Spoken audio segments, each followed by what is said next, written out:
Fala aí, fiel, tudo certo com vocês? Bom, eu quero começar falando do sorteio da pré-Libertadores que eu não consegui trazer aqui ontem, mas que todo mundo já sabe que será o Universidade Central da Venezuela, cara. Um time de quinta categoria que não tem fator altitude e de bônus o Corinthians ainda decide em casa. Então acho que não daria pra pensar num cenário melhor pra essa primeira fase do que isso. E outra, pela forma como ficaram as chaves, não vamos correr o risco de se encontrar com o Boca ou com o Bahia na próxima fase. No máximo com o Barcelona de Guayaquil, que já é um time com mais tradição e que impõe um certo medo nos brasileiros, mas que ainda assim tá de bom tamanho. O lance é, fiel, pelo que a gente viu, a obrigação do Corinthians é passar o rodo em geral até a fase de grupos. E beleza, as zebras ainda existem no futebol, Libertadores é uma parada muito diferente de qualquer outro torneio, só que, fiel, em termos de investimento, futebol jogado, elenco e tudo mais, o Brasil nunca teve uma disparidade tão grande pro resto da América do Sul quanto tem hoje em dia. Como eu já falei, fosse o tempo que existia competição na Libertadores e na Sul-Americana. Na teoria, se o Corinthians passar e entrar num grupo que não tenha brasileiro, o que vai ser bem difícil, mas até existe a chance, seria uma vergonha não terminar em primeiro, independente de quem esteja nele. E outra coisa, é até meio óbvio falar isso, mas como quase todos os brasileiros serão cabeças de chave, pro Corinthians entrar no grupo da morte é 1-2. Vai ser aquela parada de torcer pelo menos pior, porque como nós seremos os últimos, já vamos entrar sabendo com quem jogar, né? E é isso, mano, menos de 7-0 na ida e na volta eu nem comemoro, mais que obrigação passar de fase, né?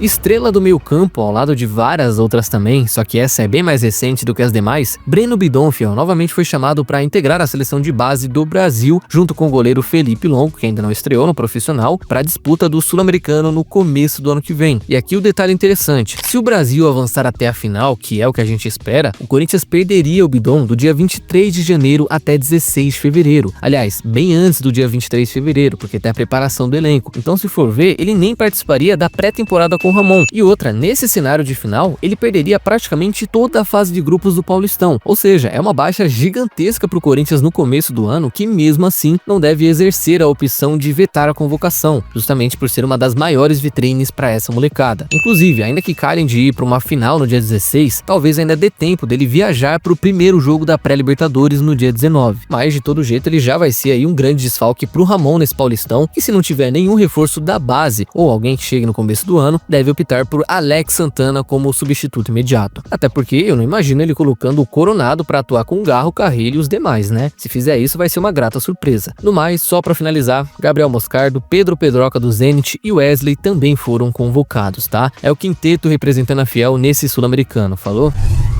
Bom, e ontem tivemos aí um dia agitado na questão de sondagens e duas delas, por sinal, foram de lateral esquerdos. O de Guilherme Arana, segundo a ESPN, e Mauro Júnior do PSV, segundo Luiz Fabiani. O primeiro, o Corinthians teria entrado em contato com o Galo para saber a situação, se existe alguma chance de negócio no ano que vem, mas parece que ouviu um belo e sonoro "não pretendemos negociá-lo", ou algo nesse sentido. Já o segundo, por ter contrato até o meio do ano que vem, ser um jogador em tese barato e com uma idade muito boa, apenas 25 anos, agradou demais a diretoria, que ainda não abriu negociações, ficou apenas ali no "vou vir e te aviso". E assim, eu nem preciso falar que se fosse pra escolher um dos dois, eu escolheria o Arana por muito, né? É mais caro, tá em má fase, beleza. Mas pô, é identificado, seleção brasileira, acostumado com grandes jogos no Brasil, enquanto o Mauro Júnior é uma total incógnita, porque ele fez a carreira toda na Holanda, não tem experiência no Brasil. E pelo que eu ouvi de pessoas que acompanham o campeonato holandês, não sei até onde isso procede também, ele é um lateral que joga dos dois lados, faz a volância e até a zaga em determinado esquema. Só que na questão do desempenho, me passaram que ele é bem meia boca. É um cara que não chegaria para jogar, ainda mais com dois na concorrência. Então, apesar de ser economicamente mais viável do que o Arana, ele não me passa nenhuma confiança se fosse contratado. Enfim, por enquanto, como eu falei, foram apenas sondagens, mas vai ver evoluir até o final do ano, né? Nunca se sabe. Por que contratar Soteldo se o Corinthians pode trazer uma cópia dele da MLS que parece ser ainda melhor? E pois bem, eu estou falando de Luciano Acosta, o baixinho de 30 anos do Cincinnati dos Estados Unidos, e segundo vários jornalistas, e um deles é o Chico Garcia, estaria negociando com o Corinthians e outros falam até em negócio avançado. E o legal, fiel, é saber que ele joga simplesmente na posição de Garro e Coronado. Só isso, ele é um camisa 10 habilidoso, parece até muito com o Soteldo mesmo no estilo de jogo, a diferença é que ele é argentino, E mano, vendo aquele compilado de vídeos e mais os números dele nessa última temporada, que foram de 15 gols e 19 assistências em 41 jogos, você percebe que o cara é realmente diferenciado. Infelizmente ainda não se tem informações sobre valores, porque parece que o Corinthians não vai trazer de graça, já que o contrato se encerra no final de 2026, mas acredito eu que para ter avançado, no mínimo não existiu aquela parada de valores assustam. E o detalhe, a posição predominante dele é a meia central, exatamente onde o Garro joga hoje, mas ele também faz o segundo atacante, praticamente da mesma forma como o Thales Magno, ou seja, não competiria só com os 10 do timão. Ainda assim, fiel, se ele vier, me parece ser mais por uma oportunidade de mercado do que uma contratação necessária, porque mano, se tem uma posição que o elenco não precisa hoje, é justamente o meia, e se brincar, nem segundo atacante também, mas inegavelmente o cara é bom, isso eu acho que não tem como discordar, certo?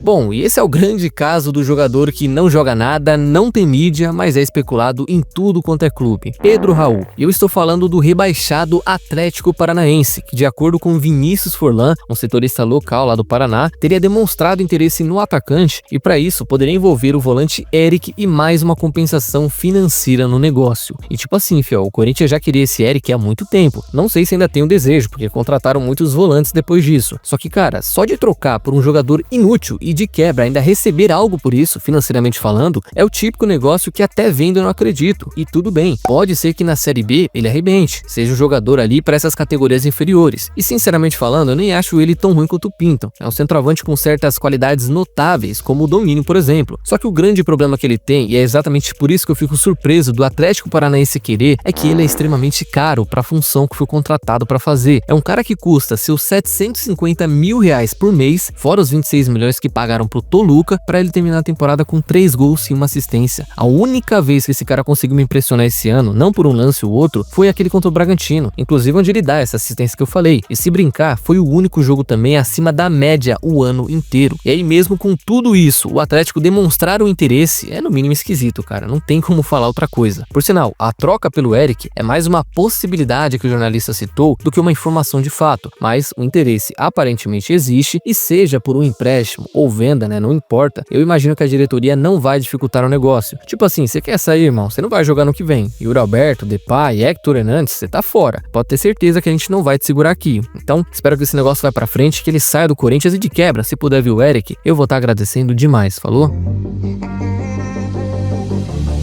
Então, fiel, é isso por hoje. E antes de vocês saírem do vídeo, não se esqueça de deixar a curtida e se inscrever no canal, que já vai estar me ajudando demais e vai contribuir para mais vídeos por aqui, certo? Espero vocês numa próxima, tamo junto e vai Corinthians!